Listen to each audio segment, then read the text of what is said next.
the end of the day, we want people accountable. Diba? We want those who have done this republic wrong to make them accountable. Nanindigan ang Department of Justice o DOJ na papanagutin ang mga nagkasala na personalidad. Binigyang diin ni Secretary Frederick Vida ang kanilang layunin na matiyak ang pagpapanagot ng mga opisyal na nagkasala sa bayan. Ayon sa kalihim, patuloy ang kanilang pakikipagtulungan sa Office of the Ombudsman upang ayusin at gawing sapat ang mga dokumento at ebidensya kung kinakailangan sa mga kasong kasalukuyang dinidinig. Kabilang na rito ang reklamong malversation of public funds laban kay Senator Joel Villanueva. Well, we need to defer to the Office of the Ombudsman. Kasi at the end of the day, it's the control of the Ombudsman, and we respect yung kanilang evaluation of the pieces of evidence related to them by the DOJ. Again, we will work together.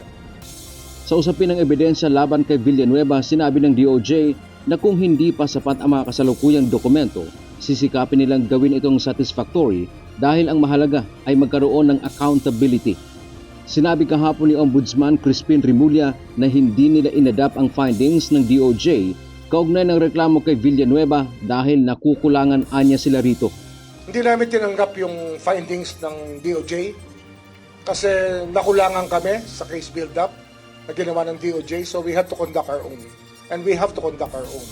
Ano yan eh? It's our choice whether or not to accept the work of the DOJ because we delegate work to them.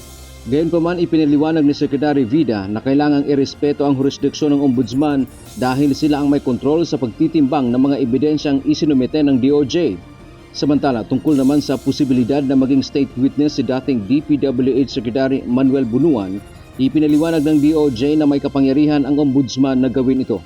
Secretary Bunuan technically has no case with the DOJ. It's all with the Office of the Ombudsman. No? Everything is weighed, no? Everything will be weighed depending on the perspective of the Office of the Ombudsman. Hindi naman nagkomentaryo ang kalihim tungkol sa issue ng restitution o pagbabalik ng pera o anumang nakuha ni Bunuan mula sa pamahalaan. Dante Amento, UNTV, News and Rescue. Diyos ang aming sandigan, serbisyo publiko ang aming pinahahalagahan.